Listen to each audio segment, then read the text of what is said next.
I hope you're well. Me? Nah, I'm fine. I'm fine. Good morning. It's Tuesday, the 4th of February. It's one of those mornings that I'm going for a big coffee mug again. I think last night the cats walked all over me most of the night. At one point, someone stood on my head. I think it was April. She stood on my head. I had to dig under the covers and escape from the cats. It is my fault, really. I am one of those people that lets my cats and my dog sleep with me in the bed, and if not, they'll scratch at the door. And I feel a bit sorry for them as well. Like, your house is your pet's home. It's their home as well, so I let them sleep with me. The dogs usually climb under the duvet, and the cats, they do whatever they want. What I ask is that you guys protect me while I'm asleep, okay? If you see the cats annoy me, just protect me. Just kind of gently ask them to go away. Why can't you do that? Give me the coffee. It's now 6:15 in the morning. I've got to go to my desk and keep up with editing, or I'm never going to be able to do these daily, I guess, vlogs. I'm waiting for yesterday's clips to upload to my editor. Let's pick our random topic for today.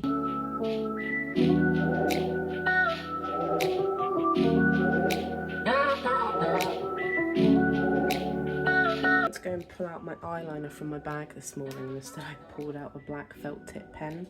It's not going to work. I found the correct pen now, and it's not felt tip. This morning for breakfast, because I'm trying to be nutritious, I'm going to go with vanilla yogurt, grapes, chia seeds, muesli, and strawberries, and see where that gets me. I accidentally put a ridiculous amount of chia seeds in, so now it looks like frog spawn.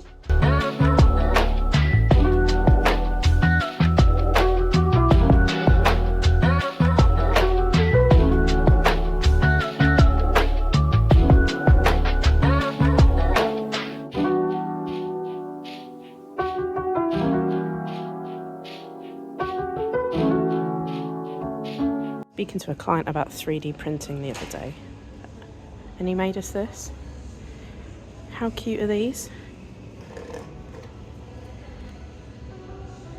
So cute.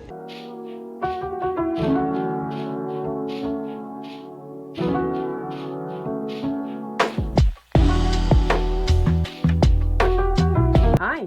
Good evening, it's my face. We are going to be addressing today's topic, which was, what part of history do I find most interesting? There's a couple of periods I had to think about because I didn't do much history at all. I was obsessed with ancient Egyptians when I was in primary school. I did a whole project for it. And I started to think, what other cool places in history did I love learning about growing up? I don't know if this quite classes as history. Technically it does class as history because it was in the past. My topic today is dinosaurs. The single most coolest thing to happen to this planet is dinosaurs. Huge, thousands and thousands pounds worth of random scaly animals that could kick your door down and stomp on you. Absolutely the coolest thing to happen. I have been obsessed with dinosaurs since I was very, very, very little. I think paleontology is an amazing career. If I was so inclined one day, maybe in another universe, I could be a paleontologist. I could be traveling the world dusting dinosaur bones instead of here in my house talking to you. But that's okay. I won't hold it against you. To give you a lowdown of my very, very, very, very limited facts on dinosaurs. There are three main periods, or technically four periods. The Triassic, the Jurassic, the Cretaceous, and Mesozoic eras. The earliest dinosaurs came up in the Triassic period, which was roughly about 200 million years ago, something like that. And that was the earliest dinosaurs. That's so cute. When I was looking up these facts, I was blown away because I forgot how long the timeline of this planet is.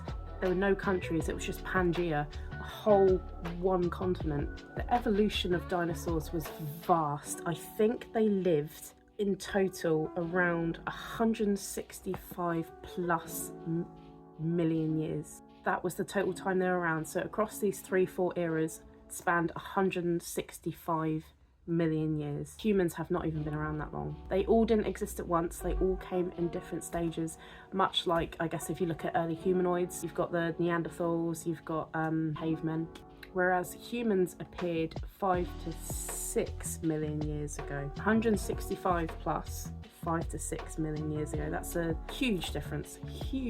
We are so young in terms of this planet. A Tyrannosaurus Rex lived closer to our time now than a Stegosaurus did. So Pangaea was a supercontinent, and then several factors happened. Pangaea started to break apart over millions of years, then separated. So instead of one big plot of land with many different dinosaurs, Pangaea started to fracture and start floating across the globe, which is why we have all of our continents now. They were all one, they were all joined together. Dinosaurs roamed happily across the whole world, They wouldn't have been able to see all of it, but now we're all separated.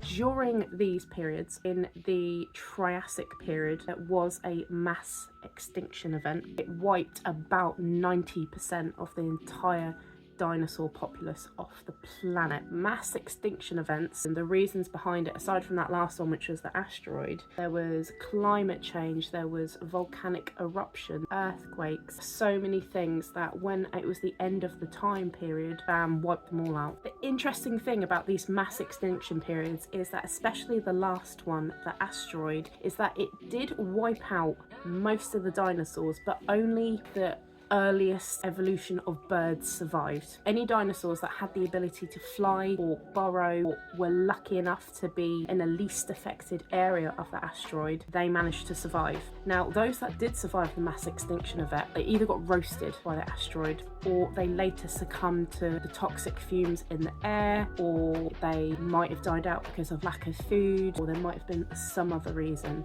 This was a post-apocalyptic world. The birds, or the early ancestors of the birds, only really survived because they had beaks. They were evolved enough to overturn the topsoil of the ground, find food. They were socially blessed enough to live in groups, and they learned to adapt to where the food was, and that is how they managed to survive the post-apocalyptic event, and that is how they managed to evolve into what we see as the modern day birds today. Arguably, you've got crocodiles and insects and that sort of thing that kind of are theropod-like. Probably their ancestors did survive, and eventually they graduated into, again, what we see today. Interestingly enough, we are still, even today, discovering new dinosaurs, which is crazy. There are still digs.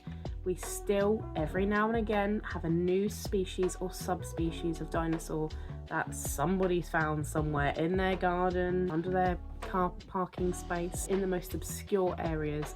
That's insane that they're still finding bones. There is still hope one day that some organisations are working towards trying to see if they can recreate dinosaurs from old cells. Very Jurassic Park coded, and if we've learned anything from Jurassic Park, we really want to go down this path. I vote yes, because I think dinosaurs are way cool, and if there's anything this planet could use as a mass extinction event, wouldn't it be irony if it was dinosaurs that wiped us all out? I'm all for that.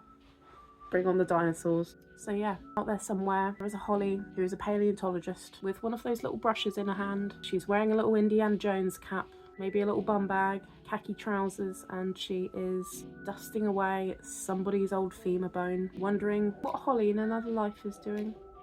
That's my very mini TED talk on dinosaurs today. That's my favourite part in history. Don't give me wars, don't give me pestilence, give me dinosaurs. I'm happy with that. See you later.